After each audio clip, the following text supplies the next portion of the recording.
Live from New Delhi, you're watching DD India News Hour, India's voice to the world. I'm Preeti Kaur. Coming up in the next 1 hour, Los Angeles protests over immigration raids escalate in scale and order. Trump deploys Marines in the city, even as California governor vows to sue Trump administration amid escalating conflict.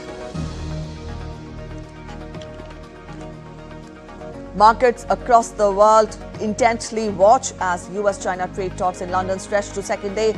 Trump claims the talks going well.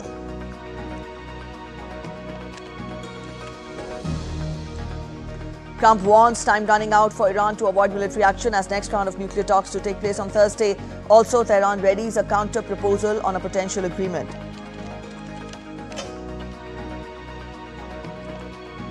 Amid escalating tensions, Russia and Ukraine exchange prisoners. Zelensky welcomes the move, says the exchange began under the first stage of agreement reached in Istanbul, and there will be several stages.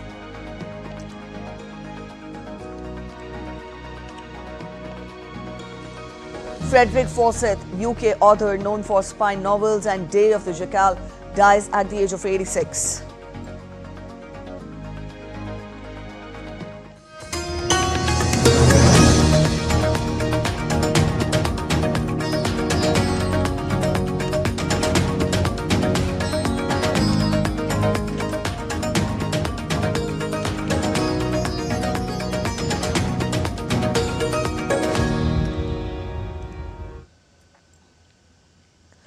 In the United States, President Donald Trump is sending additional 2,000 National Guards after he ordered active duty Marines into Los Angeles.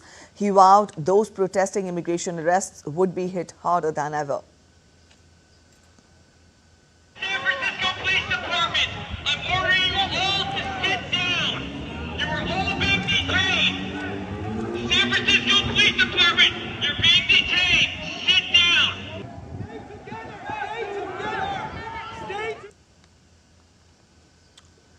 The extraordinary mobilization of 700 full-time professional military personnel who joined hundreds of National Guard troops already there looked likely to stoke tensions in a city with huge Latino population. A fourth day of protest was unfolding in Los Angeles, triggered by dozens of arrests of what authorities said were illegal migrants and gang members. The deployment came after demonstrators took over streets in downtown Los Angeles on Sunday, torching cars and looting stores in ugly scenes that saw law enforcement responding with tear gas and rubber bullets.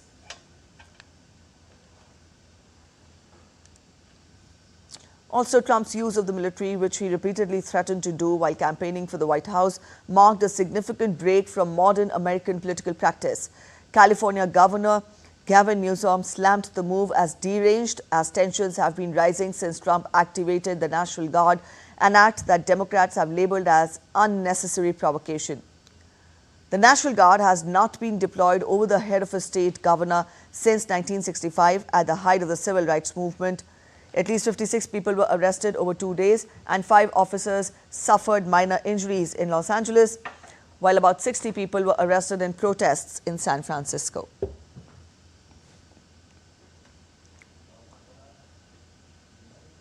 Coming hard on protesters, New York City Mayor Eric Adams and Police Commissioner Jessica Tate reaffirmed the city's commitment to protecting peaceful protests while maintaining public safety at a press conference.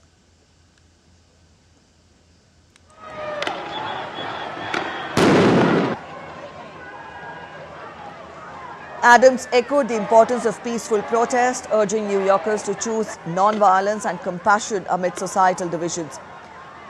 Titch emphasized the New York Police Department's role in safeguarding protest rights and ensuring order, warning against violence and property damage. Both the leaders assured the city's readiness to respond to any unrest, drawing lessons from recent events in California.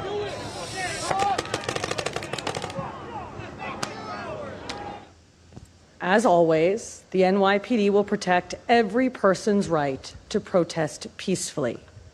That right is central to our democracy, and the NYPD is committed to ensuring that people can always exercise that right safely.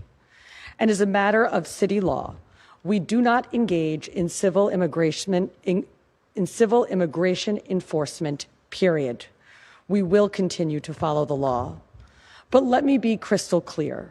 We have no tolerance for violence, none. We have no tolerance for property damage. We have no tolerance for people blocking entrances to buildings or blocking driveways or blocking cars from moving. And any attacks against law enforcement will be met with a swift and decisive response from the NYPD. We are responsible for public safety and maintaining order in this city, and we will never abdicate that responsibility.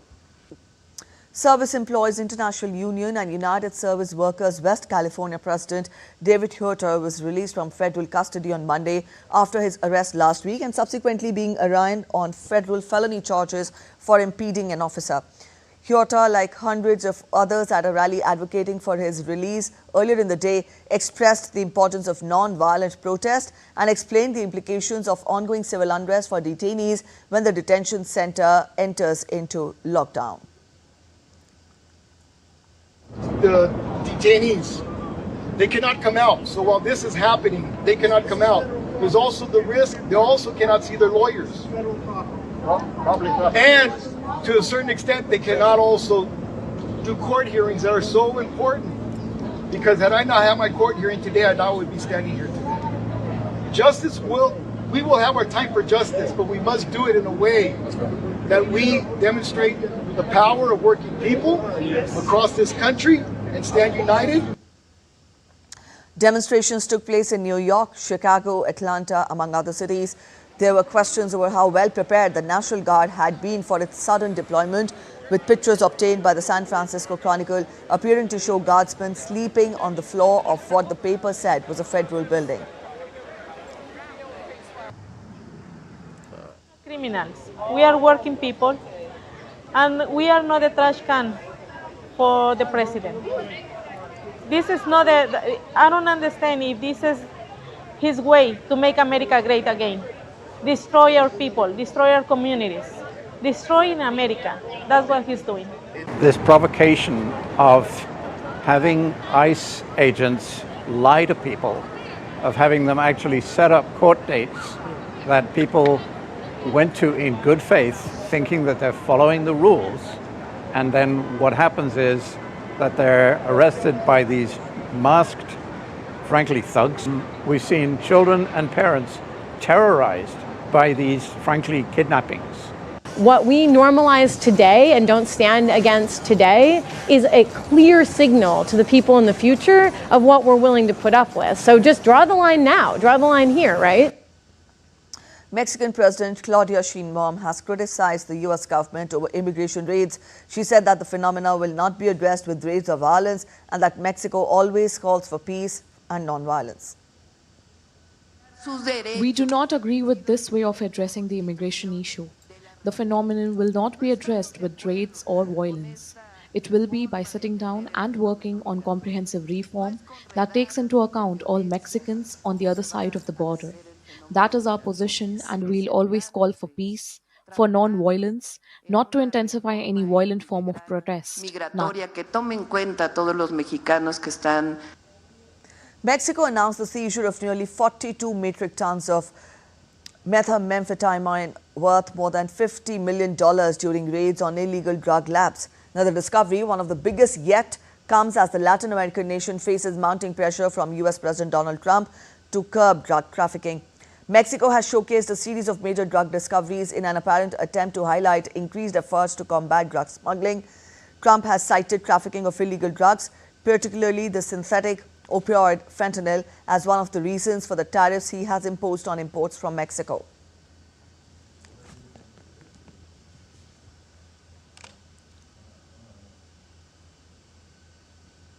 The U.S. State Department has directed all U.S. missions abroad and consular sections to resume processing Harvard University student and exchange visitor visas after a federal judge in Boston last week temporarily blocked President Trump's ban on foreign students.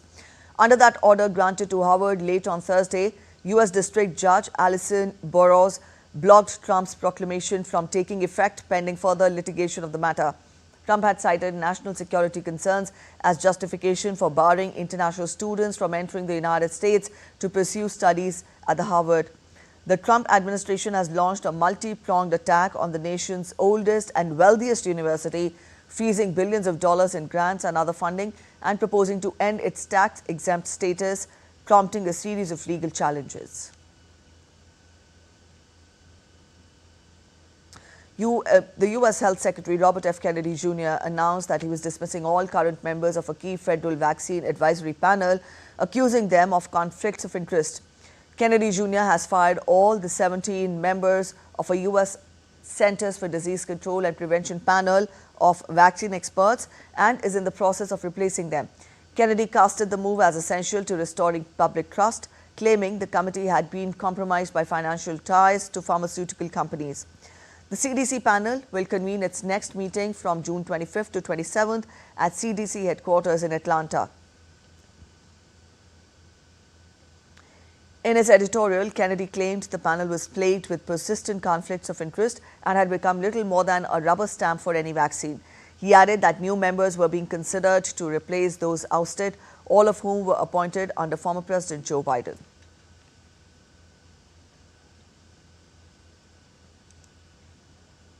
You're watching DD India News. I'm waiting for a short break. But after the break, Trump backs Starlink, calls it a good service. No shutdown planned for Musk's satellites amid their strained relationship. Trump dismisses Greta Thunberg's kidnap claim, mocks her with anger management jibe. Sri Lanka marks Poson Poya, honouring Buddhism's arrival of over 2,000 years ago with prayers, processions and spiritual reflection.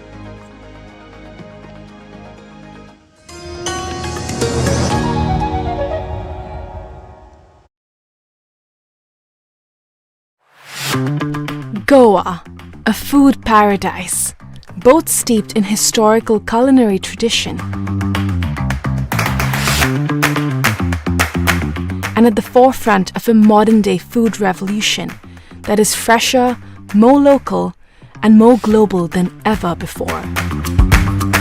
I'm embarking on a journey across the state to explore the very best of food here. This is honestly my favorite way to eat an egg. Break bread with some of Goa's most loved chefs and understand what food really means to communities here.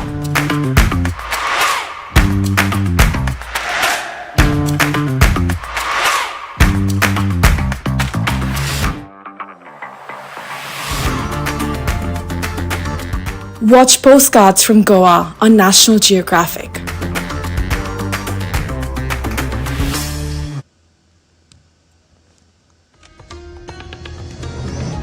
Welcome back after the break. You're watching DD India News Hour. Chinese and U.S. representatives concluded the first day of the first meeting of the China-U.S. Economic and Trade Consultation Mechanism in London on Monday afternoon. The discussions will continue on Tuesday.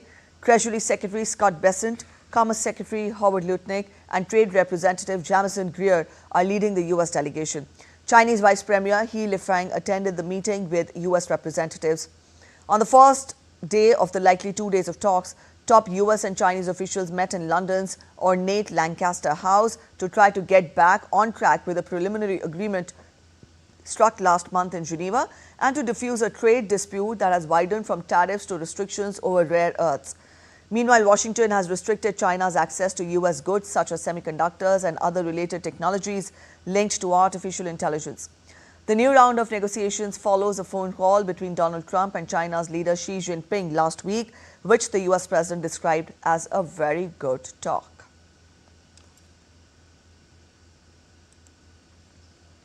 U.S. President Donald Trump rejected Iran's latest reply to a nuclear proposal, warning that Tehran's demands could collapse the negotiations.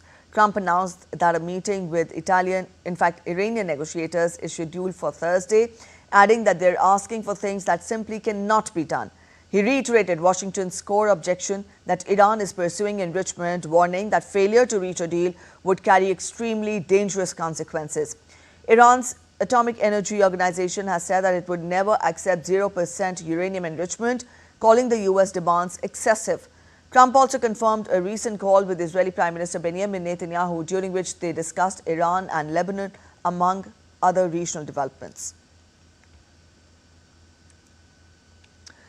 Let's get to updates on Russia-Ukraine conflict now. Ukraine and Russia carried out the first stage of a prisoner exchange on Monday following agreements reached in Istanbul last week. The Russian Defense Ministry said that the first group of Russian servicemen under the age of 25 was returned from the territory controlled by the Kiev regime. A similar number of prisoners of war from the Ukrainian army were also transferred. During their last round of talks in Istanbul on 2nd of June, Russia and Ukraine agreed on an all-for-all exchange involving seriously ill and wounded prisoners. The two sides have managed to agree on returning the prisoners of war and repatriating the dead, while broader peace talks remain stalled in the fourth year of the conflict.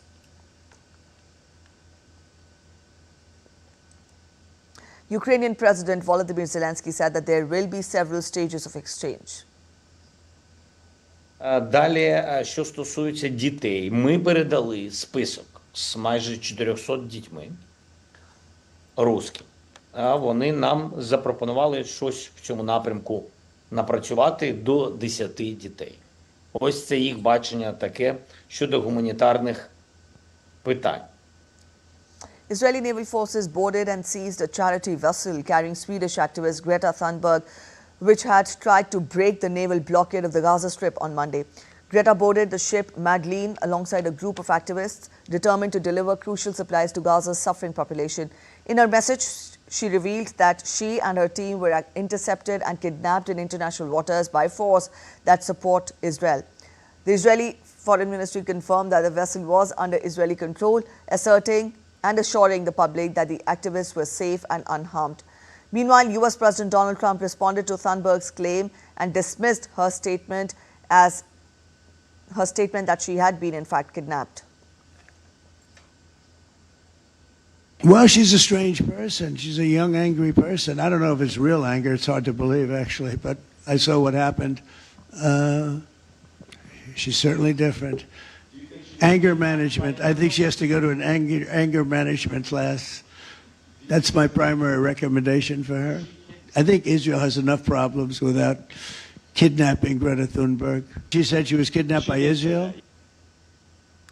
South Sudan's army said on Monday that it would carry out a voluntary and forceful disarmament of young people in an area where President Salva Kiir has announced a state of emergency. Kiir decided a 6-month emergency in Warab State and Mayom County last week after a surge of violent intercommunal cattle raids. The army has deployed forces to the area in order to conduct the disarmament. Initially, it will be a voluntary disarmament, allowing armed youth in the area to a grace period of 1 week to voluntarily start handing over their weapons. SSPDF forces will launch coordinated and simultaneous forceful disarmament exercises in Warab and Mayom County. Failure will result in the administration of harsh and punitive measures. US President Donald Trump said that he has no plans to terminate the government's use of Elon Musk's Starlink satellite service made by Elon Musk's company SpaceX, calling it a good service. Speaking to reporters on board the Air Force One, Trump confirmed his administration has no immediate intention to review or cancel the satellite contracts with Musk's SpaceX.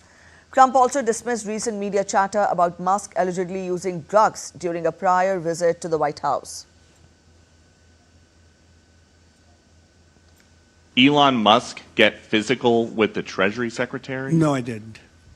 And I tried to They ask... did have an argument, but I didn't see a lot of physicality there. And there was this New York Times report that he did not want to talk about, Elon Musk, that alleged that he, towards the end of his time in the White House, was blurring the lines between recreational use of drugs and medicinal. Do you think he ever had drugs here at the White House? I really don't know. I don't think so. I hope not.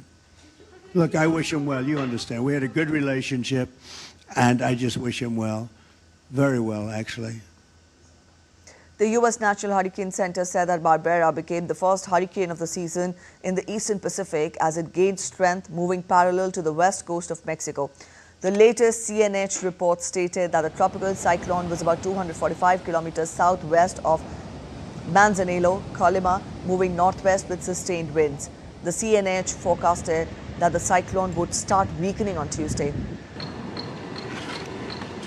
Mexico's National Water Commission reported that Barbara's outer bands are likely to bring heavy rainfall to Jalisco, Colima and Michoacán, along with strong winds and high waves in these areas. Managua warned that the rainfall could cause landslides, rising water levels and flooding in low-lying areas. The CNH expects 9 to 15 hurricanes in the Atlantic and 7 to 15 in the Eastern Pacific this season.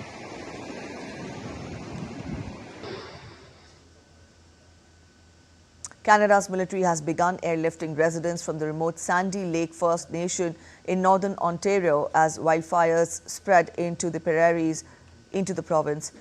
In recent weeks, wildfires have swept through heavily forested areas of the prairies, displacing over 30,000 residents across Alberta, Saskatchewan and Manitoba. Both Saskatchewan and Manitoba have declared states of emergency. The Sandy Lake evacuation marks the largest evacuation operation so far in Ontario. Fires currently remain in Ontario's northwest and have not reached the densely populated south.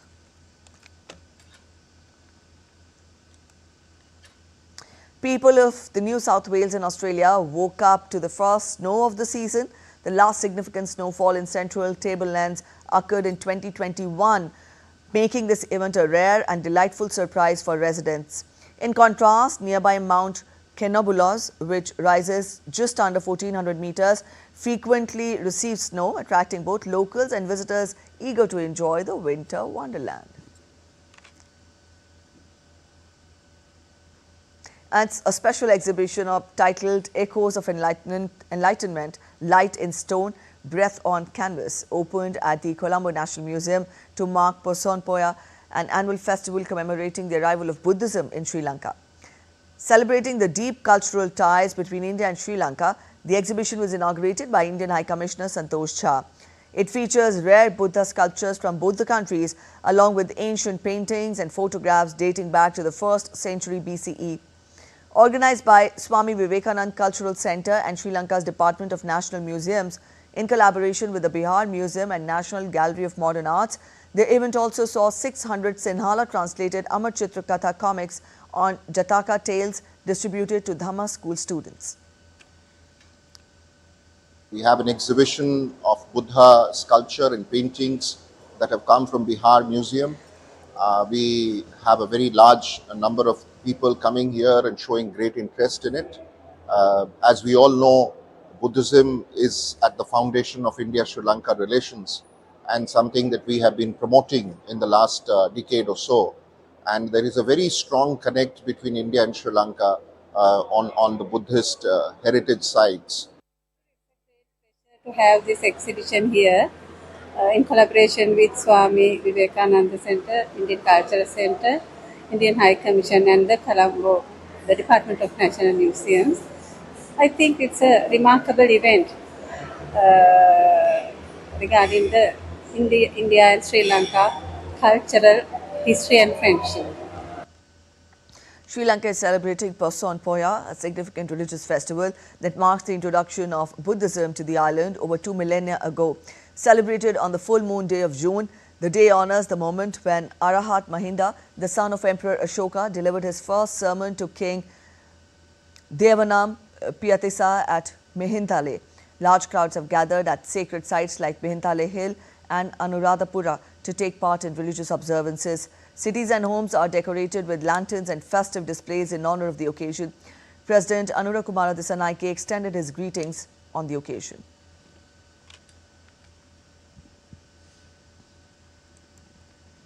Former Argentine President Cristina Fernández de Kirchner on Sunday declared that being imprisoned is a badge of dignity. She described herself as a living martyr as the country's Supreme Court is due to decide on a corruption case. The former leader is accused of doling out state contracts to a friend. Fernández has denied any wrongdoing. Last year, a court upheld the case, which carries a 6-year prison sentence and a lifetime ban from holding office. Now, the highest court must decide whether to confirm or revoke the 6-year prison sentence. In Bolivia, protests continue as supporters of former President Evo Morales defied government efforts to clear the roads through military and police deployment.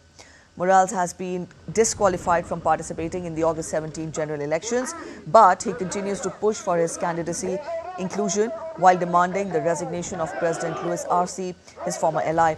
President Arce criticized the protests, accusing Morales of attempting to destabilize the government. Morales, in turn, blamed RC for fostering what he called a national crisis.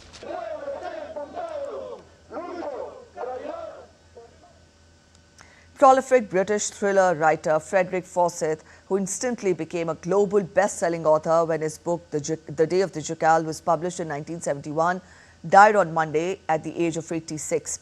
Forsyth famously penned his most famous work about a fictional assassination attempt on French President Charles de Gaulle by right-wing extremists in just 35 days after falling on hard times. Forsyth died at home surrounded by his family following a brief illness.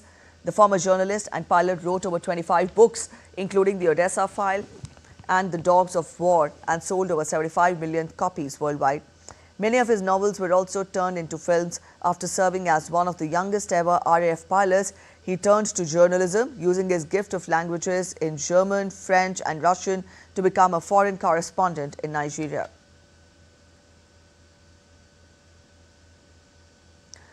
Warner Brothers Discovery is going to split into two companies as it seeks to better position itself for the streaming era amid declines in the conventional cable business. The entertainment giant will break itself into two publicly traded companies, one covering streaming and studios and the other global networks. The shift, designed to enable each venture to maximize its potential, is expected to be completed by mid-2026. Warner Brothers Discovery CEO David Zaslav will serve as the chief of streaming, while Warner Brothers Discovery Chief Financial Officer Gunnar Wiedenfels will lead the global networks. Warner Brothers Discovery's plan to split itself comes after Comcast in November announced that it would spin off cable television channels, including CNBC and MSNBC, into a new company. In a new development, creditors of Warner Brothers Discovery are consulting with advisors after the entertainment company proposed to ban investor cooperation pacts. Law firm is organizing bondholders to push back against Warner's proposal and negotiate better terms. Monash IVF, a leading Australian fertility clinic, has reported a second significant embryo mix-up within 2 months. On June 5th, at its Clayton clinic in Melbourne, a patient's own embryo was mistakenly transferred instead of her partner's, contrary to their treatment plan. This follows a similar incident in April 2025 at the Brisbane clinic, where a woman unknowingly gave birth to another couple's child due to an embryo mix-up. Monash IVF, which achieved the world's first IVF pregnancy back in 1973, added that it is implementing additional verification processes and patient confirmation safeguards to prevent similar incidents in the future. The clinic has issued an apology to the impacted couple. The company is also conducting an internal investigation. A U.S. judge on Monday dismissed actor Justin Baldoni's $400 million defamation lawsuit against actress Blake Lively, who had accused Baldoni of sexually harassing her while filming the 2024 movie It Ends With Us. Baldoni had accused Lively, her husband Ryan Reynolds, their publicist, the New York Times, and others of orchestrating a smear campaign to extort him. He accused Lively of trying to hijack the movie, whose themes included domestic violence, and then blame him when her promotional approach prompted an online backlash against him. K-pop stars RM and V of BTS were officially discharged on Tuesday after completing 18 months of mandatory military service in South Korea. This week, a total of 4 BTS members are finishing their service. 2 others completed theirs last year, while the final member, Suga, who has been serving in an alternative non-combat role, will be discharged later this month.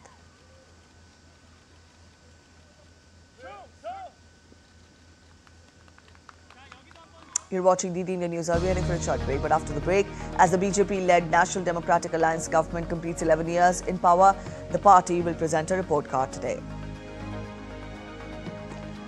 The undaunting Indian Navy successfully rescues 18 crew members from the Singapore flag container vessel. Stories of taste, tradition and transformation from Spain enthrall all at the Spain Jaipur Literary Fest. Stay with us to get more.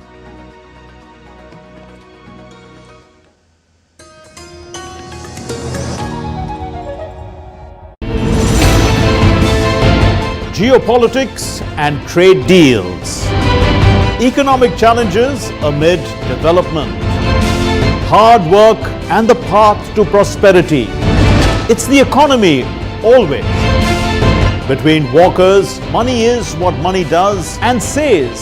Supply creates its own demand. Between the bulls pulls and bears tears.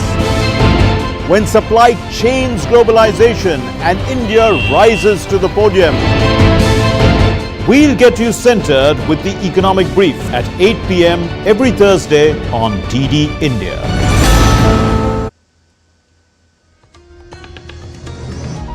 Welcome back after the break. You're watching DD India News Hour, and now we take a relook at the top stories. Los Angeles protests over immigration raids escalate in scale and order. Trump deploys Marines in the city even as California governor vows to sue Trump administration amid escalating conflict.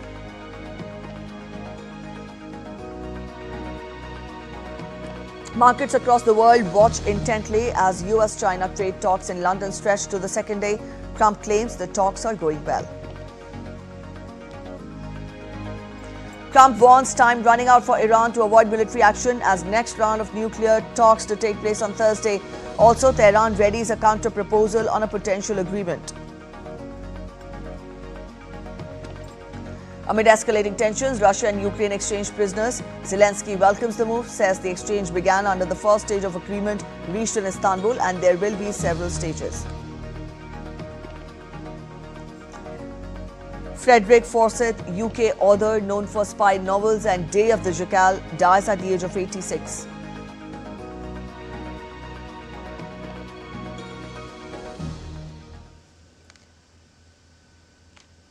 India's External Affairs Minister Dr. S. Jaishankar's visit to Belgium commenced with discussions on combating terrorism and bolstering bilateral ties with his Belgian counterpart, Maxime Prevot.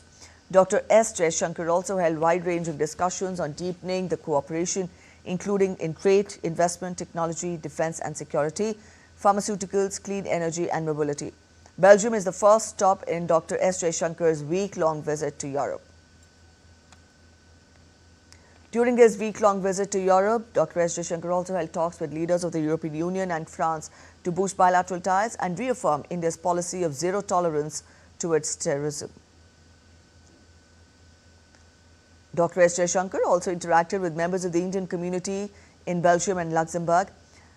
He discussed with them the steady progress of India-Belgium ties and the engagement with the EU. Dr. S. Jaishankar also apprised them of the efforts at countering terrorism and ensuring progress and prosperity for India.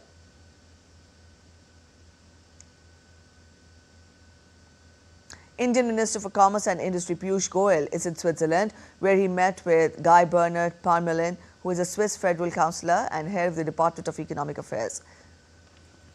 During his interactions, Goyal discussed opportunities to enhance bilateral trade and investment, emphasizing on India's strong economic fundamentals and investor-friendly policies. The visit aims to deepen commercial ties and explore new avenues for collaboration between India and Switzerland. During the meeting, Piyush Goyal also viewed some precious lithograph paintings titled Cortege, made by renowned Swiss-French architect Le Corbusier during his stay in Chandigarh in 1960. The minister called it a proud moment and a reflection of the long-standing artistic and cultural ties between India and Switzerland. Piyush Goyal also met the chairman and committee members of the recently established Institute of Chartered Accountants of India's Zurich chapter. They had a detailed discussion on promoting India's fintech expertise and collaboration opportunities in banking, financial services and insurance sector, especially in the innovative startup ecosystem. Later, the minister met with Indian business delegates and held insightful discussions on exciting opportunities, partnerships and a new avenue for trade and investment between India and Switzerland. And that was emerging from India-EFTA Trade and Economic Partnership Agreement. After Switzerland, the minister will travel to Sweden. His visit is aimed at deepening India's business partnerships in Europe and exploring new investment opportunities.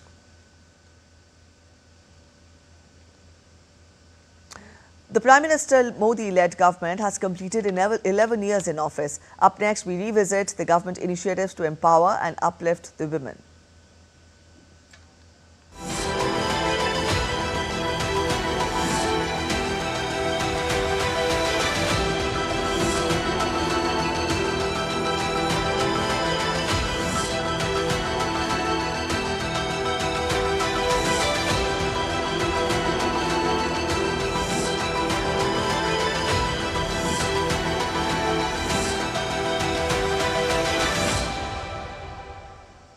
11 transformative years of the Modi government, an era that reshaped India.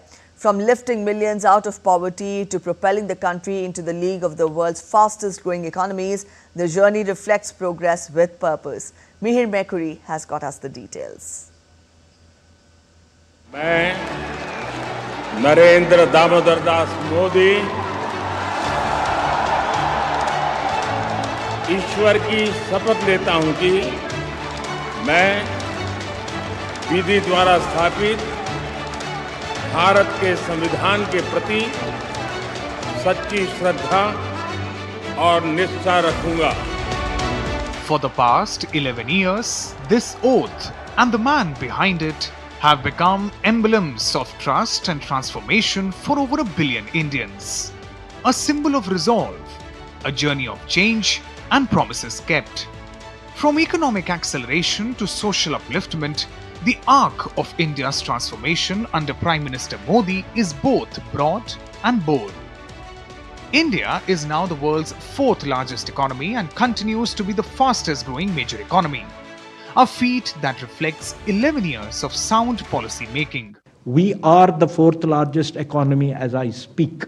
We are a $4 trillion economy as I speak. And this is not my data, this is IMF data. India today is larger than Japan. Fueling this economic engine is India's robust agriculture sector. Over $43.5 billion disbursed under PM Kisan and record MSP hikes have empowered millions of farmers, strengthening the backbone of Bharat. At the core of this growth lies compassion. In 11 years, the Modi government has transformed lives by building 40 million Pakka homes, distributing free food grains, and providing healthcare cover to 550 million underprivileged Indians. पिछले 11 साल में 25 करोड़ गरीब गरीबी को परास्त कर करके विजयी होकर के गरीबी से बाहर निकले हैं. A dignified life is now a reality for many. With over 120 million household toilets built and 150 million homes getting tap water connections, the government has brought dignity and hygiene to millions of doorsteps. Youth and innovation have been placed front and center. 490 new universities and 160,000 startups are shaping a new India led by aspiration, skill and entrepreneurship. Nation building needs connectivity.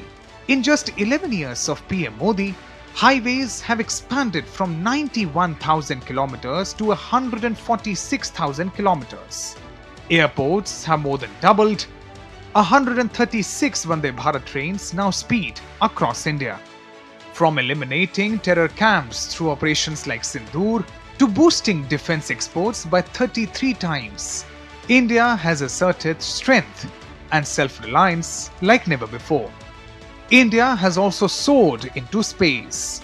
Chandrayaan-3 made history by landing on the moon's south pole, while over 200 private space startups now mark a new era of innovation. And while India surges ahead, it also reconnects with its soul. From reclaiming stolen artifacts to the grand construction of Ram Temple in Ayodhya, the Modi government has rekindled civilizational pride and spiritual heritage in more than a decade. 11 years, one vision, countless milestones. From empowering the poor to propelling space dreams.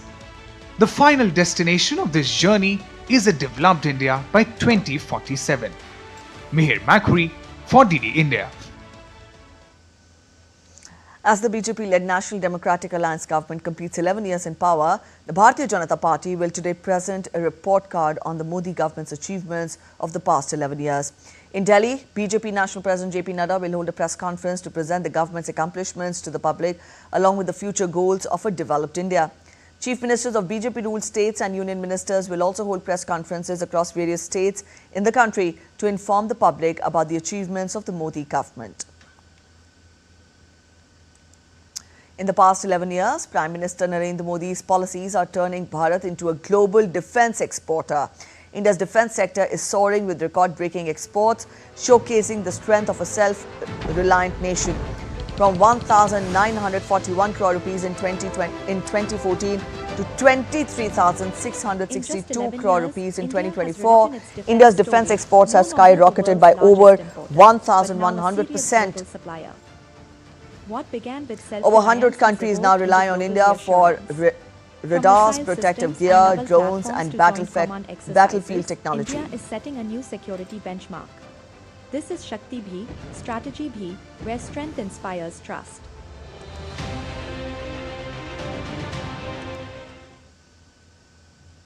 On completion of 11 years of NDA government under the leadership of Prime Minister Narendra Modi, the head of BAPS Hindu Temple in Abu Dhabi, Swami Brahma Vihari Das, praised Prime Minister Modi for his dedicated leadership, noting his efforts to strengthen India and uplift the world. Never tire, never retire, and never expire from doing great work. He's making India great, but at the same time, he's also making the world greater. We pray for our Prime Minister and we ask everybody to help him, help India to greater and greater heights. The Met Department has issued warnings for heat wave-like conditions in the capital and surrounding regions, predicting temperatures may touch 45 degrees Celsius again on Tuesday. Parts of Bihar, coastal Andhra Pradesh and Gangetic West Bengal are expected to experience hot and humid weather, with similar conditions likely to persist in Rajasthan over the next few days. Sri Ganganagar in Rajasthan recorded a staggering 47.3 degrees Celsius, making it one of the hottest spots in the region. Other areas across North India, including Haryana and Punjab, are also dealing with intensifying heat and rising temperatures. Night temperatures in Haryana, Punjab and Delhi could stay warm, offering little respite from the daytime heat. Meanwhile, IMD has also predicted that regions in Assam, Meghalaya and coastal Karnataka may see heavy rainfall on Tuesday, contrasting sharply with the dry, hot conditions in the north.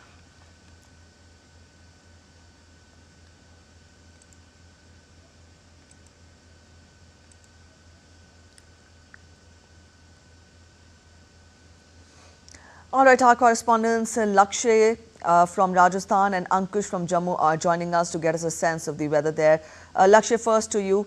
We've told our viewers that Rajasthan is likely to experience a very intense heat wave in the next few days. What are you picking up there? Tell us what is the ground situation. Absolutely, Preeti. So, major districts of Rajasthan are experiencing heat wave and high temperature. Some of the regions, including the divisions of Jaipur, including the Kota, including the Ajmer, Jodhpur divisions, are experiencing an orange alert and yellow alert has been issued to several districts of Rajasthan. So, the orange alert has been issued to the Sri Ganganagar and Hanumangarh. In last 24 hours, the Sri Ganganagar experienced the highest temperature was recorded in the Sri Ganganagar with 47.3 degrees Celsius. That was the highest in the Rajasthan. So it remained as the hottest city from last 48 hours. But about the rest of the districts and divisions, if it is Jaipur divisions, Kota division, Ajmer division, Jodhpur division, the orange alert has been issued in these divisions, right? Parallelly, the high temperature and the heat wave is also soaring in the state. So the local administration is taking regular measures while the health department is issuing the regular advisories to the common people to not rush out and keep themselves hydrated. Parallelly, initiative has been taken in the city, in the district, to give a relief respected to the high temperature and heat waves.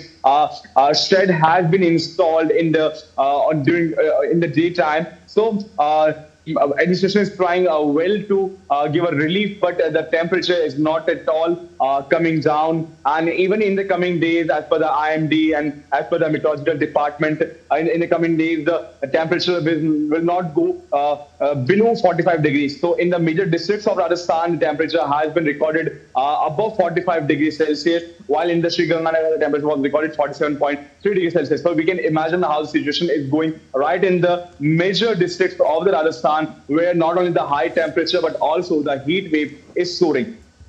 All right, Lakshay, any word from the IMD on the monsoon in the state? So as per the latest Preeti, the IMD predictions, with the 15th and 16th of June, the pre-monsoon shower may be experienced in the southern districts of the Rajasthan, including the Kota division. The maybe something around 16th of June, the pre-monsoon shower can be experienced in the southern region. That includes the Kota and Udaipur as well. So, but till the next week, the whole week, the people going to experience high temperature and heat wave. All right. I'll take that forward to our correspondent joining us from Jammu. Good morning. Yes, good morning, Ankush. Our correspondent from Jaipur, Lakshay, told us that people are bracing up with heat wave conditions. What are you witnessing there in Jammu? How has the Met Department predicted weather there? Well, a very good morning, Preeti. And yesterday we have observed 44 degrees Celsius temperature in some parts of the Jammu division, and the most affected parts of the Jammu division due to heat wave are Jammu, Samba, Kathua, and some other parts of the Jammu division are affecting a lot due to heat wave. In other parts of Jammu and Kashmir, Rajouri Poonch area, there are still some relief in heat wave, but on the other side in Kashmir Valley, there is also rise in temperature, and the individuals are asking authorities to grant some holidays to the school going students. Usually the holidays happens in Kashmir Valley during the winter season, but this time the people are urging authorities to grant some holidays to the students in summer also. So this indicates that how heat is observing in Jammu and Kashmir. People are advised not to go out without having any specific reason. Administration issued advisory to the general public have to follow the precautions and how to stay hydrated. And on the other side, doctors are also using social media platforms. They are also urging people to how to stay hydrated. And meanwhile, in Jammu, the traffic movement is also very slow. People are usually prefer to go out during the evening time. They are also advised not to go out during the daytime. Many shopkeepers already on holidays, and many prefer to shut their businesses during the daytime. So you can imagine that how heat wave is affecting the daily life of Jammu and Kashmir people here. All right, Ankush and Lakshay, thank you so much for joining us with those details. So those were our correspondents, Lakshay joining us from Rajasthan and Ankush joining us from Jammu, telling us how the extreme heat wave and the extreme weather conditions are wreaking havoc in Rajasthan and Jammu. Turning focus to Assam now, the flood situation in Assam has improved further as the major rivers showed a receding trend with none of the rivers flowing above danger level. The flood-affected victims have reduced to 2.5 lakh in 11 districts. While temperatures soared in many places of the state, IMD has issued yellow alert for all the northeastern states. Heavy rainfall with thunderstorms and lightning is likely at isolated places of Assam and Meghalaya. A total number of 91 relief camps were set up. Over 6,300 flood victims are now in shelters of 43 relief camps set up, and over 44,000 non-camp inmates received immediate aid relief in 48 relief distribution centers. In a vibrant celebration of words, ideas and culture, the third edition of the Jaipur Literature Festival in Valladolid, the former capital of Spain, has once again opened a literary bridge between India and the world. Celebrated in the Campo Grande Park amidst the nature, the festival casts a spotlight on culinary narratives, tracing the rich flavors and food stories that journeyed from the kitchens of India to the tables of Spain, creating a tapestry of taste, tradition and transformation. Very, very proud of the JLF in Valladolid, Spain festival, because it's a bilingual festival. We've broken out of the power and hegemony of English and entered one of the great literary languages in the world, which is Spanish. And these are bilingual sessions in Spanish and in English, but we've had Sanskrit sessions here. The world literature is a multilingual thing. It goes beyond the boundaries of just words. to thoughts, ideas, narratives. The Meghalaya police on Tuesday got a 3-day transit remand of Sonam Raghuvanshi, the prime accused in the murder case of Indore resident Raja Raghuvanshi. Earlier in the day, Meghalaya police brought Sonam Raghuvanshi to a police station in Bihar's Patna. According to the Meghalaya police, she is the prime accused in the alleged murder of Indore resident Raja Raghuvanshi. Sonam is being taken to Shillong by Meghalaya police on transit remand. Earlier on Monday, the Meghalaya police got the transit remand of the 3 accused in the case.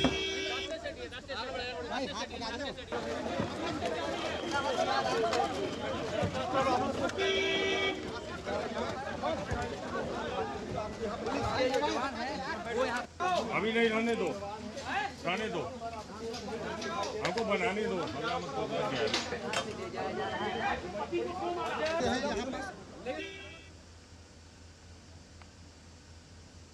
The Chief of Air Staff, along with all air warriors of the Indian Air Force, extended their heartfelt wishes to Shubhanshu Shukla and the entire crew for a safe, successful and groundbreaking journey to the International Space Station.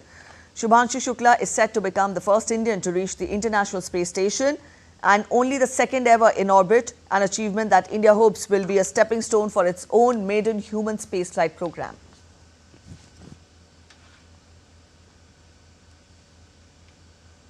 In a swift and high-stakes search and rescue operation, the Indian Navy on June 9th rescued 18 crew members from the Singapore-flagged container vessel MV Wonhai 503, which caught fire following a reported internal container explosion in the Arabian Sea.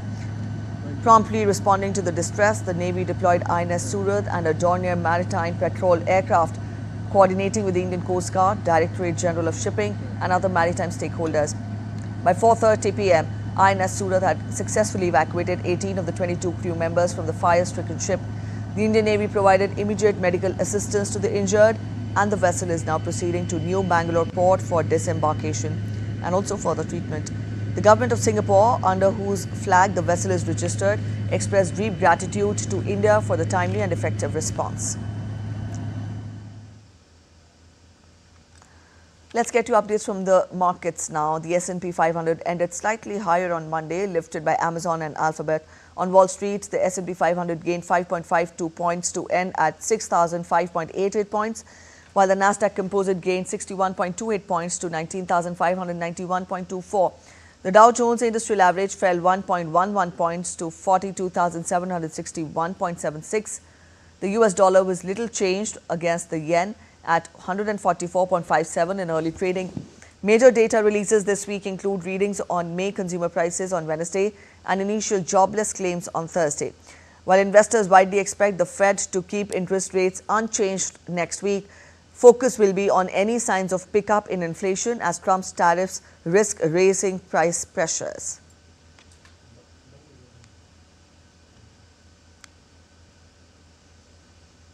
Apple unveiled iOS 26, a significant software update featuring a bold new design, enhanced intelligence and key app improvements at its annual Worldwide Developers Conference.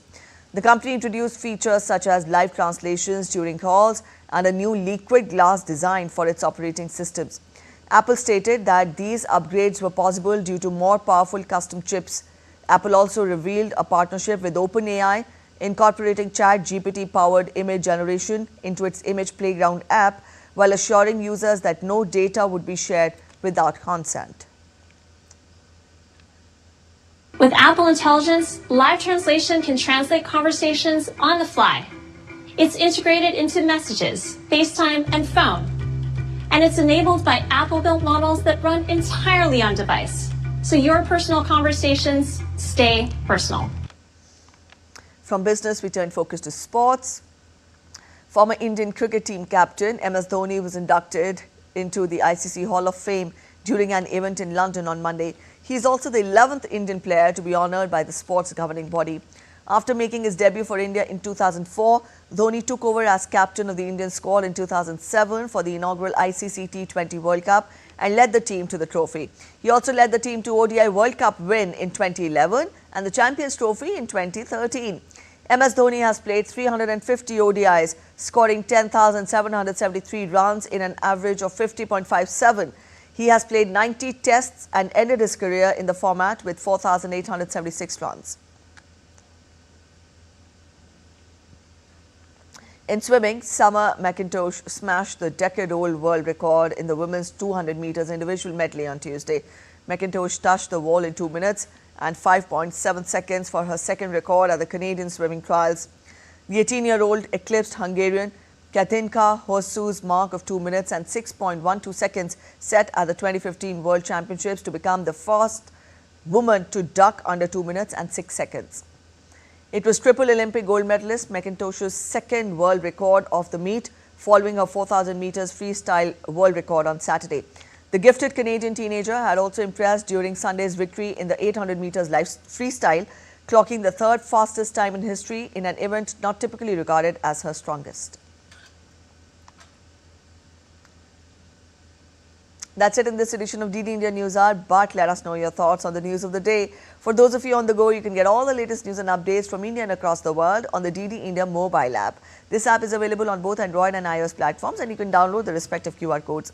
We'll be back with more news as it breaks here on DD India. I'm Preeti Kaur signing off, and from all of us at In Delhi, thanks for watching DD India News Hour.